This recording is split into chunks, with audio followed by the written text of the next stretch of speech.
바로 돌아보시면서 반갑습니다. 잘 오셨습니다. 인사 나누겠습니다. 반갑습니다. 잘 오셨습니다. 날이 추운데 어떻게 건강하신지. 예수께서 갑자기 말을 안 듣는 그 짱구처럼 가지 말라고 하는 이방인 땅에 들어가셨습니다. 유대인들은 가면 안 되는 땅이죠. 거기 가셨습니다. 근데 거기 왜 가시게 되었냐면 꼭 문제아가 집을 나가듯이 바리새인들이 하도 깨끗하다고 주장을 하니까 반항하는 마음으로 그들은 절대로 가지 않는 가장 지저분하다고 할 수 있는 이방 땅, 그 불결한 땅으로 예수께서 걸어가신 겁니다. 완전히 반항 심리죠. 그리고 가셔서 하셨던 세 가지 기적이 있는데 이방 여인의 간청이 있었습니다. 개들도 밥상에서 떨어지는 음식으로 삽니다. 살려주시옵소서라고 했더니 귀신 들린 딸을 고쳐주셨고, 또 기먹고 말 더듬는 그 사람을 에바다 하면서 고쳐주셨고, 또 4,000명도 먹여주셨습니다. 이게 이방 땅에서 들어가셔서 하셨던 세 가지 큰 기적입니다. 이제 끝나고 이제 가출했으니까 다시 돌아와야 되겠죠. 유대 땅으로 돌아오셨습니다. 그런데 돌아오자마자 역시나 바리새인들이 또 공격하는 겁니다. 예수 언제 돌아오나 했다가 집에 들어오니까, 유대 땅에 들어오니까 이제 또 공격하는 거죠. 근데 이번 공격은 좀 달랐습니다. 뭐라고 이야기를 하냐면 11절에 보니까 하늘로부터 표적을 보여달라 그렇게 이야기합니다. 하늘로부터. 무슨 말이냐면 하나님으로부터 왔다는 그 표적, 하늘, 그 거룩함, 거기서부터 오는 표적을 보여달라, 그러면 믿겠다 이야기하죠. 당시에 그 기적이 많았습니다. 눈속임, 그리고 약간의 화학 그런 것들의 지식을 가지고 사람들 놀래켜주는 그런 것들, 그것이 많았기 때문에 예수의 기적도 그 정도의 눈속임일 수 있기 때문에 당신이 정말 하나님의 사람이라면 하늘로부터 오는 기적을 보여달라고 이야기하는 거죠. 우리가 3장 22절부터 30절까지 그 바알세불 논쟁에 대해서 보았었는데, 예수께서 기적을 일으키는 것을 보면서 저거 귀신의 힘을 빌려서 한다라고 유대인들이 생각했었던 그런 적도 있었습니다. 그러니까 저게 눈속임이거나 아니면 귀신의 힘을 빌려서 하거나 그렇게 생각했다는 거죠. 그렇기 때문에 어쨌든 이 바리새인 입장에서는 정확한 하늘로부터 오는 그 증거를 받아야 되겠다는 겁니다. 가출해서 들어온 예수님에게 그걸 요구하는 겁니다. 당신이 하나님의 사람이라면 하늘로부터 증거를 보여주십시오 이야기하죠. 원문에 보면은 시험하였다 표현합니다. 예수를 시험한 겁니다.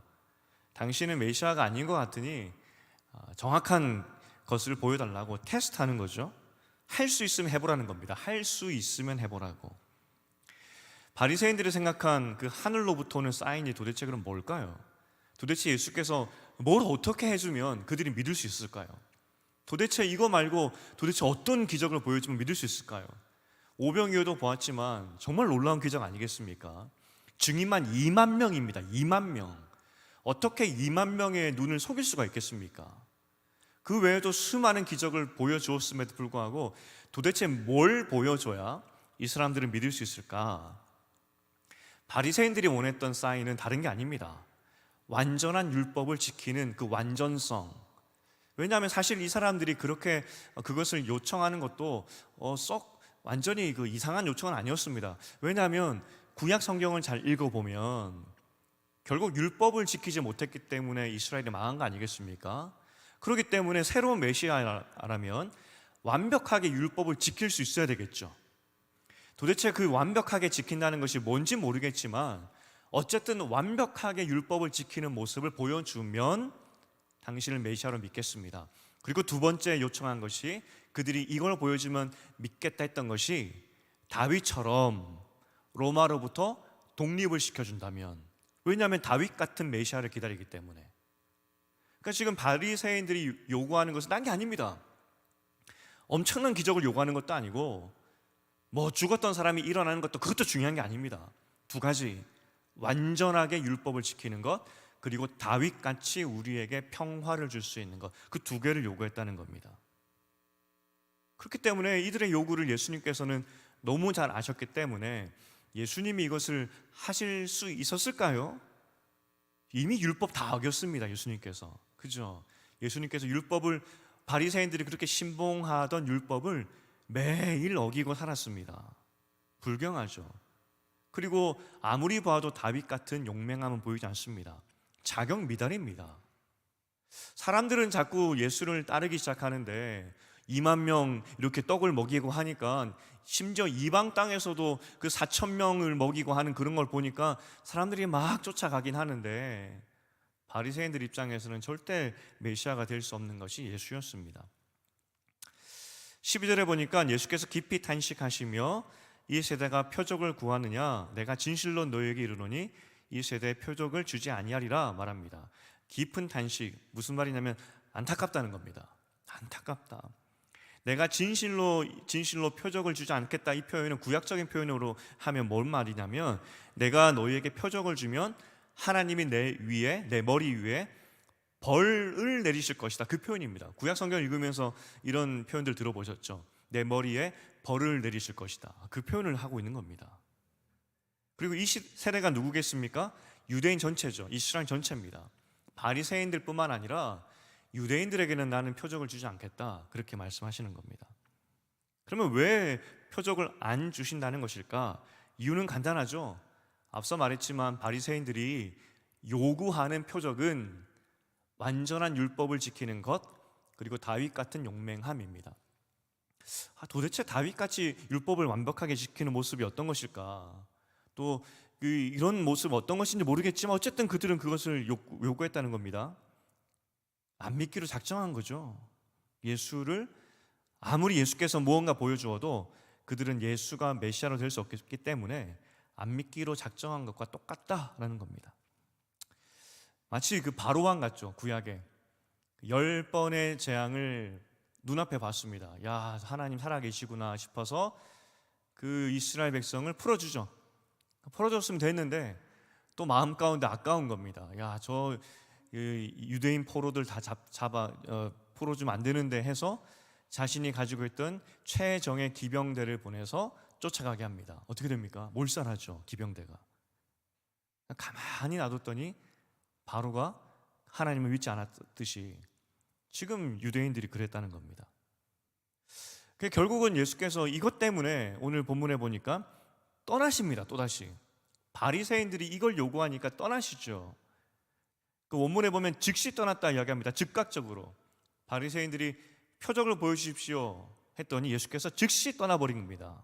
답답하다는 겁니다. 이제 그 떠나게 되어서 배 타고 떠나게 되시는데, 떠나는 그 장소가 굉장히 재밌습니다. 배 위. 바리새인들에게 그렇게 요청을 받고 안 되겠다, 다시 가자. 배 타고 다른 곳으로 가죠. 근데 이제 문제는 배 위에서 문제가 발생합니다.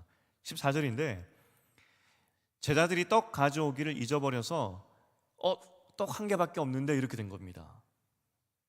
사실 이 이야기를 해줄 때 우리는 제자들에게 떡이 1개 있는지 12개 있는지 아무도 모릅니다. 그죠?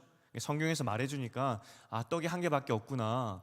그러면서 지금 우리는 뭘 알 수 있겠습니까? 떡 1개 있는 것 때문에 뭔가 문제가 발생하겠구나 알 수 있겠죠.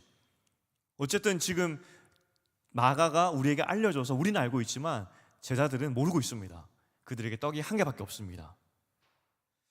지금 마가가 이렇게 쓰는 이유는 한번 집중해서 보라는 겁니다. 이 떡 때문에 큰일이 발생하는데 집중해서 보라는 겁니다. 제 원고에는 졸지 마시고 지금 마가가 뭔가 중요한 거 이야기하니까 잘 들어보세요 라고 되어 있는데, 보니까 아무도 안 조는 것 같아서 다행입니다. 어쨌든 한번 들어보십시오. 이 떡 때문에 큰일이 일어납니다. 15절에 보니까 예수께서 지금 배 위에서 제자들에게 가르치고 계시는 그런 장면입니다. 삼가 바리새인들의 누룩과 헤롯의 누룩을 주의하라. 삼가, 이 말은 굉장히 강조된 표현이거든요. 우리나라는 그 삼가되어 있는데, 내 이야기 잘 들어봐, 정말 잘 들어봐, 이 의미를 이야기하고 있는 겁니다. 엄중히 경고하여서 지금 가르치고 있는 겁니다. 그리고 바리새인과 헤롯을 콕 찍어서 조심하라 이야기하는 거죠. 배 타기 직전의 사건과 연결되면 알겠죠. 바리새인들은 메시아를 기다릴 때 완벽한 율법을 지키는 사람, 다윗 같은 사람, 그런 사람이 메시아다라고 온 유대 일반 백성들에게 가르치기 때문에 예수는 메시아가 아니다라고 가르치기 때문에 저 바리새인들의 가르침을 조심하라, 누룩 같다, 나쁜 누룩이다, 친구 조심하라 하듯이 그렇게 말을 하고 있는 겁니다. 그럼 갑자기 왜 헤롯이 나타났습니까? 헤롯이 도대체 뭔 잘못했습니까? 하겠지만 이 사람도 정치적인 이유로 예수를 싫어했습니다. 왜냐하면 왕이 인기가 많아야지 갑자기 나타난 예수가 인기가 많아지면 곤란하지 않겠습니까? 그래서 헤롯도 예수를 좋아하지 않았습니다. 예수를 믿지 못하도록 방해했죠. 그래서 잘못된 소문과 잘못된 가르침과 잘못된 것들로 예수를 믿지 못하게 하는 바리새인과 헤롯을 조심하라, 삼가 엄중히 경고하면서 그들이 하는 말을 듣지도 말라는 겁니다. 속지 말라고 이야기하는 것이죠. 그런데 그렇게 중요한 이야기를 하는데 갑자기 제자들이 말을 끊어버립니다. 중요한 이야기할 때 여러분 말을 한번 끊겨보신 적 있으시죠? 굉장히 당황스럽기도 하고 믿기도 하고 그렇습니다. 아니 이렇게 중요한 이야기 하는데 상식이 있는 거야? 싶죠.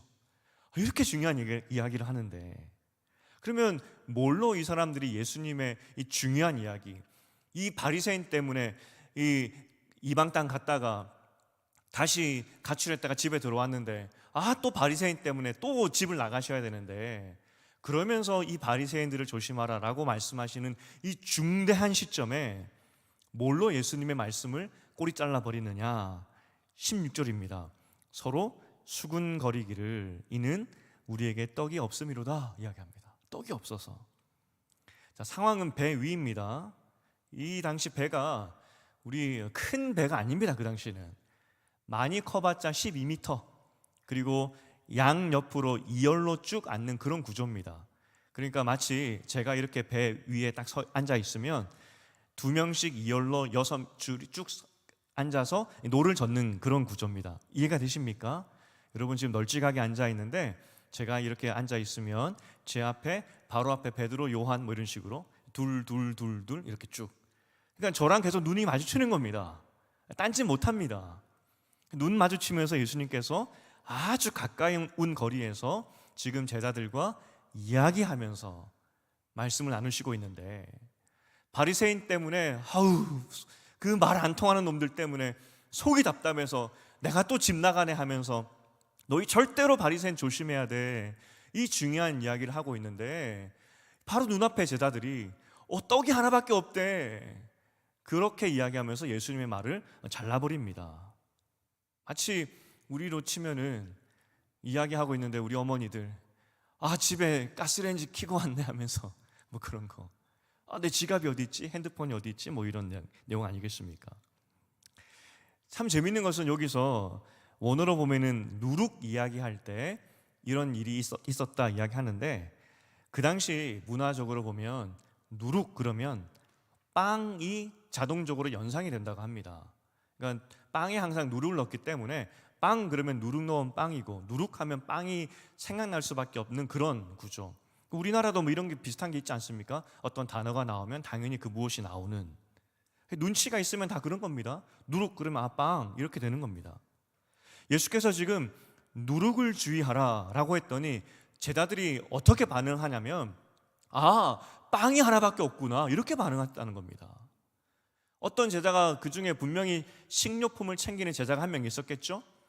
뭐 가룟 유다가 됐는지 누군지 모르겠지만 아마도 그 정도 숫자가 움직일 때에는 한 명 정도가 식료품을 아마 챙겼을 겁니다. 예수께서 누룩 그러니까 빵 내가 하나밖에 안 챙겼는데 큰일 났다 그렇게 된 겁니다. 지금 그리고 이게 어떻게 되는 상황이냐면 아까 2명씩 앉았다고 말씀드렸지 않습니까? 아마도 제가 뭐 셋째 줄에 앉았다면 제가 빵 담당이고 예수께서 누룩을 주의하라 했더니 빵 하나밖에 안 됐는데 없는데 옆 친구에게 나 빵 하나밖에 없어 그랬더니 앞뒤 친구들이 이야기합니다. 무슨 일이야 이렇게 된 겁니다. 예수께서 그렇게 중요한 이야기를 하는데 제자들이 먹을 것 걱정하면서 이렇게 중요한 시기에 빵 하나밖에 없다고 분위기가 이렇게 흘러갔다는 겁니다. 이때 예수께서 반응이 나오는데 17절부터 21절까지입니다. 이 구절 중에 굉장히 독특한 구조인데 질문이 7번 나옵니다. 질문만. 제자들이 누룩을 주의하라 했더니 빵이 하나밖에 없는데요 걱정하는 그들을 보면서 7번 예수께서 질문을 연속으로 던지십니다. 왜 빵이 없다고 서로 의논하느냐? 너희가 아직 알지도 못하고 깨닫지도 못하느냐? 너희 마음이 그처럼 둔하냐? 너희는 눈을 가지고도 보지 못하고 귀를 가지고도 듣지 못하느냐? 너희는 그렇게도 기억하지 못하느냐? 내가 빵 5개로 5,000명을 먹였을 때 남은 조각을 몇 광줄이나 거두었느냐? 여기에는 또 기가 막히게 대답은 잘해요. 12광줄입니다 대답하니까 예수께서 또다시 물으십니다.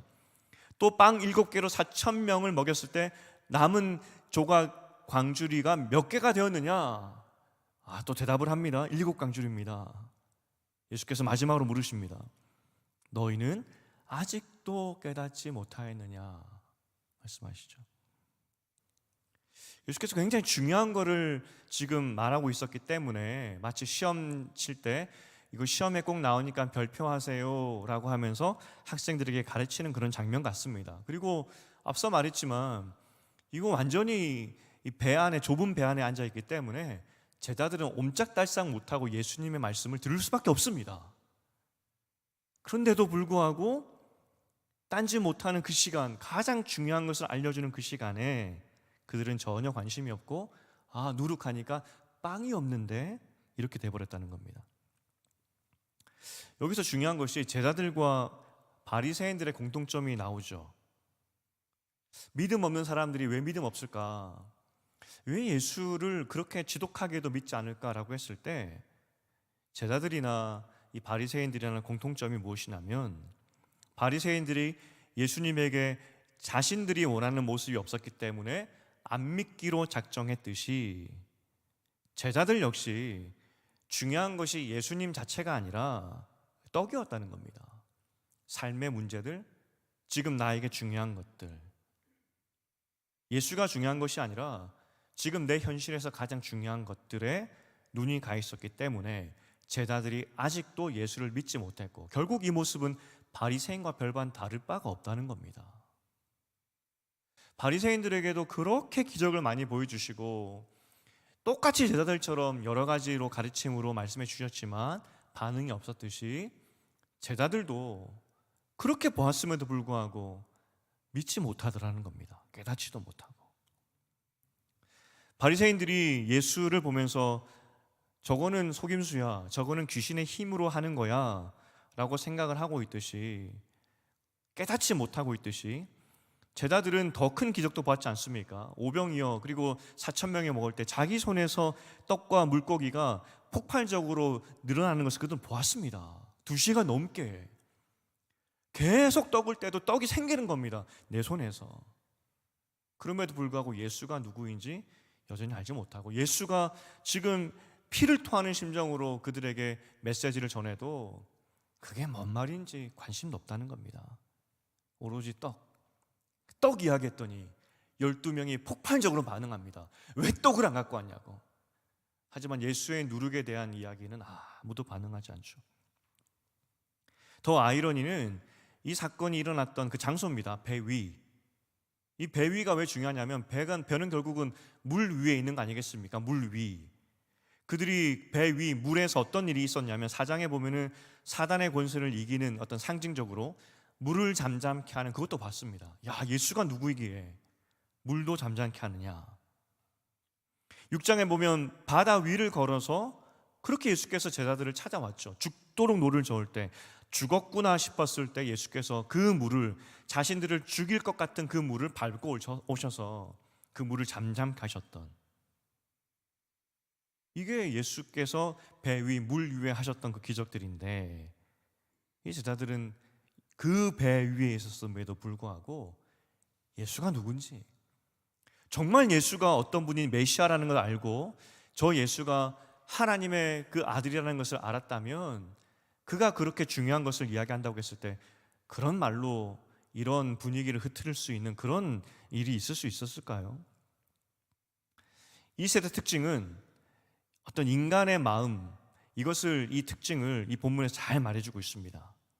인간은 아무리 큰 기적을 보여줘도 내가 보고 싶은 것만 믿고 내가 보고 싶은 것만 보고 싶은 것이 이 세대 특징이고, 우리 세대도 그렇고 예수님의 시대도 똑같다는 겁니다. 바리새인들이 온통 율법, 전통, 자신들의 신념, 고집, 그래서 진리가 와도 그것이 잘못됐다 이야기를 해도 거절했고, 제자들 그 수많은 기적을 보았지만 그들에게 가장 필요했던 떡에만 눈에 가 있듯이 결국 그 세대나 이 세대나 우리는 믿고 싶은 것, 보고 싶은 것, 우리가 원하는 것에만 마음이 뺏겨 있다는 겁니다. 그렇기 때문에 예수께서 매주 우리 설교를 통해서 말씀해 주시고, 또 여러분 일상에서 또 하나님께서 도전도 주시고 여러 가지 말씀을 해주시지만, 그 살아있는 하나님께서 우리 삶 가운데 오셔서 말씀으로 도전도 주시지만, 우리는 우리가 듣고 싶은 것만 듣기 때문에 하나님의 말씀을 듣지 않는다는 겁니다. 정말 우리가 그 말씀, 하나님께서 나와 함께 하시면서 말씀하신다는 그 확신, 그것을 믿는다면 하나님이 나에게 말씀하실 때 우리는 반응하겠죠. 하지만 우리는 그 세대나 지금의 세대나 우리가 듣고 싶은 것만 듣고 우리가 원하는 것에만 반응을 보인다는 겁니다. 그러니 예수가 들어갈 자리가 없는 겁니다. 예수가 있을 자리가 없죠. 이것이 인간의 마음입니다. 정말 우리를 봐도 참 안 변하죠. 믿음이 참 안 자라는 것 같습니다. 제자들처럼 기적을 봤지만 변함이 없는 것처럼 우리도 그런 것 같습니다. 그리고 우리가 원하는 어떤 주제들, 우리가 원하는 것들이 생겼을 때 우리는 그때서야 비로소 반응하죠. 해주시옵소서. 또 그런 것들에 대한 메시지나 말씀을 주셨을 때 감사합니다. 이게 우리의 신앙의 모습이 아닐까 싶습니다. 근데 여기에 소망이 있습니다.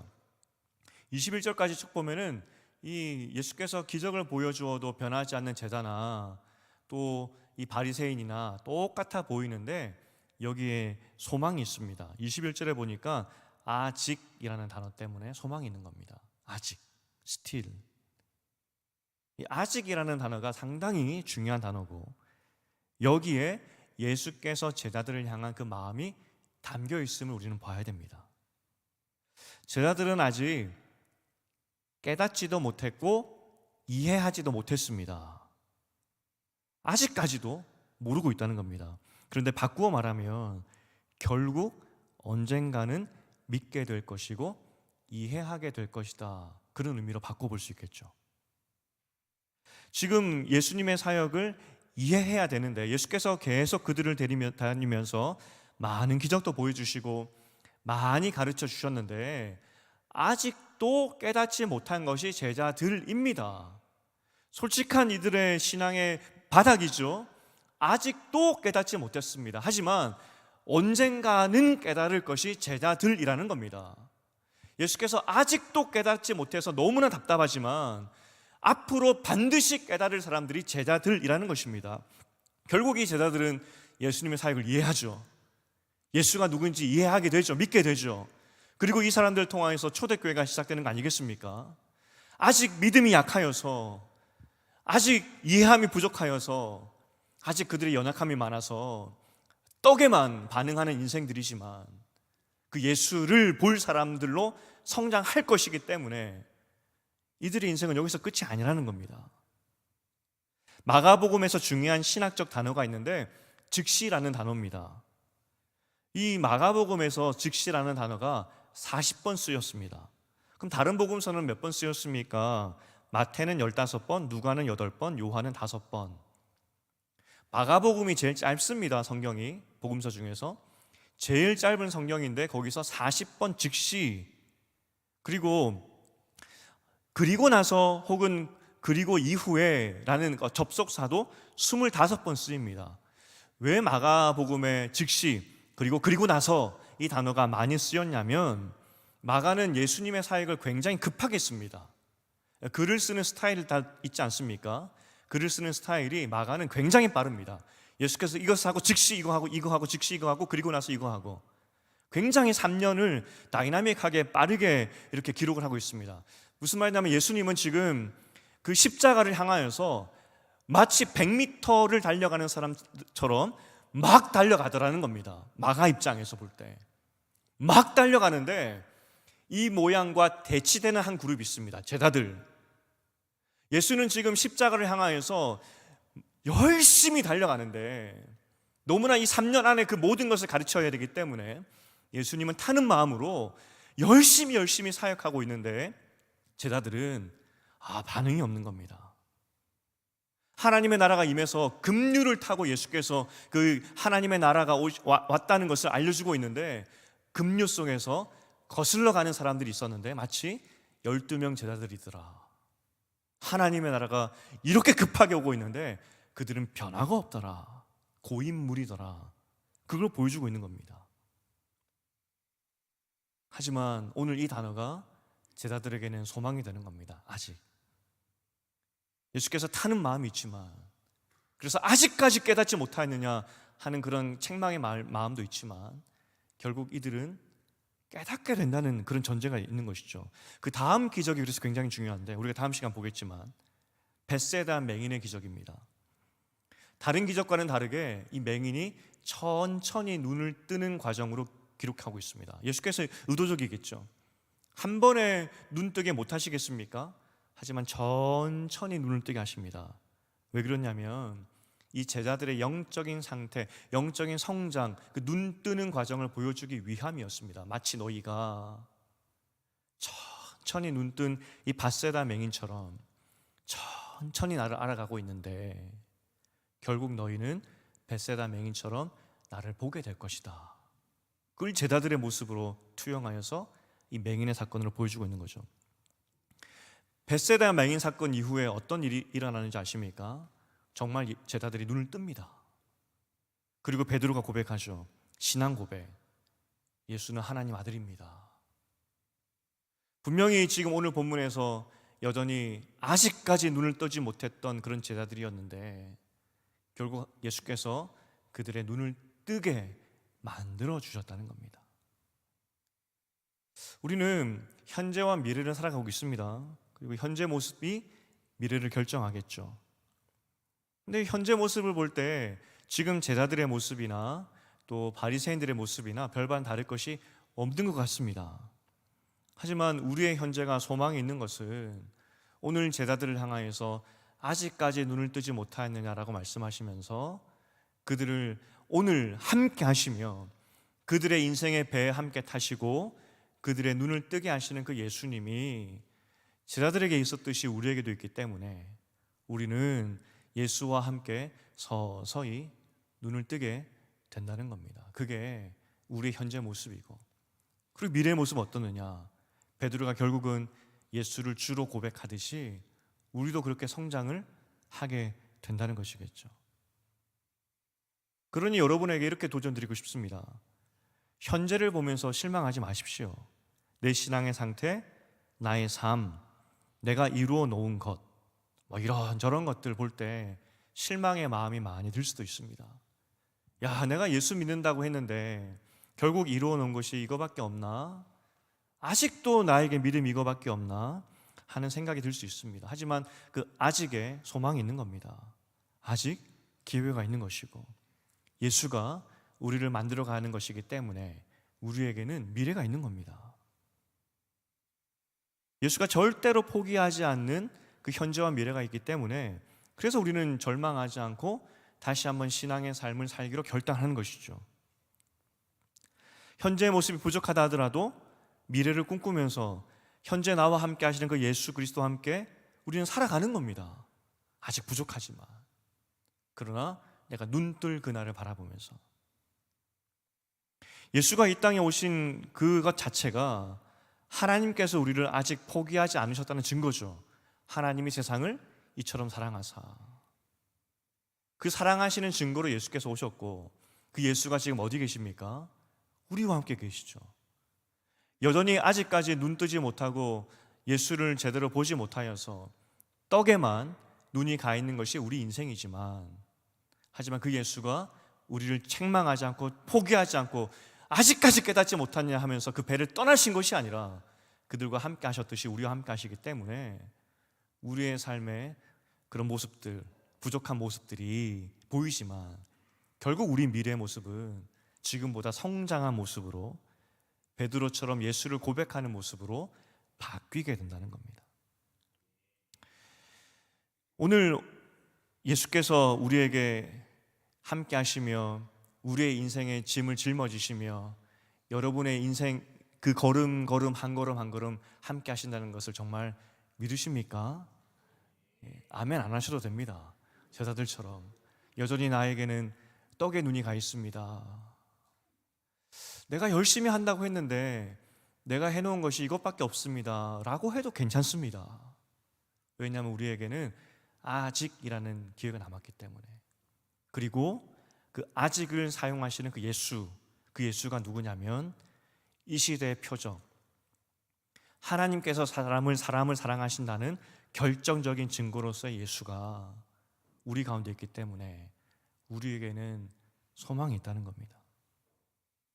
이제 말씀을 맺겠습니다. 하나님이 세상을 이처럼 사랑하사 독생자를 주셨다고 말씀하셨습니다. 그리고 그 독생자가 우리 안에 계십니다. 여러분 믿으십니까? 그 독생자가 여러분의 눈을 지금 튀어가고 있는 겁니다. 온통 내 관심사는 때로는 나 자신에게만 가 있고 나의 필요에만 가 있고 이 세상에만 가 있는 것이 우리 모습입니다. 하지만 그럼에도 불구하고 우리가 또 낙심하고 절망하고 그런 삶을 산다 할지라도 포기하지 않을 것은 그 하나님의 표적 대신 사람을 사랑한다는 결정적인 증거 대신 예수가 우리 안에 계시고 그 아직까지 눈뜨지 못했던 우리를 불쌍히 여기시며 그 배를 떠나지 않으시고 그럼에도 불구하고 끝까지 포기하지 않으시고 우리 눈을 띄워주기 위해서 함께 하시는 그 예수가 우리 가운데 있기 때문에 우리에게는 소망이 있다는 겁니다. 그 제자 훈련을 하다 보면은 여러분 삶이 어떠십니까? 여러분의 삶이 하나님 앞에서 내어 보일 만한 것이 있습니까? 라고 물어보면은 말씀들을 못 하세요. 다 부끄러우니까. 오늘도 우리가 이렇게 기도하러 왔지만 결국 우리의 기도 모든 제목들이 떡 아니겠습니까? 떡. 그게 우리의 모습입니다. 언제까지 도대체 떡을 향해 달려가야 되겠습니까? 언제까지 도대체 내 인생의 문제들 때문에 내가 하나님 앞에서 아이고 울어야 되겠습니까? 하는 것이 우리 모습이죠. 언제까지? 하지만 예수께서 말씀하십니다. 아직까지 눈뜨지 못했느냐의 그 의미에 소망이 있다고. 오늘 이 자리에 나오신 여러분 정말 축복하고 정말 잘하셨다 칭찬드리고 싶습니다. 여전히 떡만 바라보는 인생이지만 그 하나님이 누구신지 알기 때문에 이 자리에 오신 거 아니겠습니까? 오늘 이 밤에 베드로의 눈을 띄워주셨듯이 예수가 누구인지 보게 되는 그런 은혜가 있기를 축복드립니다. 예수가 보여야 떡이 중요한 게 아니구나 알 수 있는 거 아니겠습니까? 하나님 나에게 믿음 주셔서 아직까지 내가 떡에 매여있는 인생이지만 예수를 정확히 보게 하시고 정확히 믿게 하셔서 내 속에 계신 분이 누구인지 알게 하셔서 더 이상 떡이 아니라 하나님을 바라보고 사는 인생 될 수 있도록 도와주시옵소서. 이렇게 기도할 때 하나님이 우리 안에 계신 예수를 보게 하는 은혜를 주실 줄 믿습니다. 우리 함께 말씀을 생각하시면서 주의 사랑을, 주의 선하심을, 하나님 나는 떡만 바라보고 살았습니다. 나는 이 땅에 나의 소유만 내 것만 바라보고 살았는데 주님의 선하심과 인자하심이 얼마나 컸던지 이 밤에 눈 열어서 볼 수 있도록 도와주시옵소서. 우리 함께 주의 사랑을, 주의 선하심을 찬양하시겠습니다.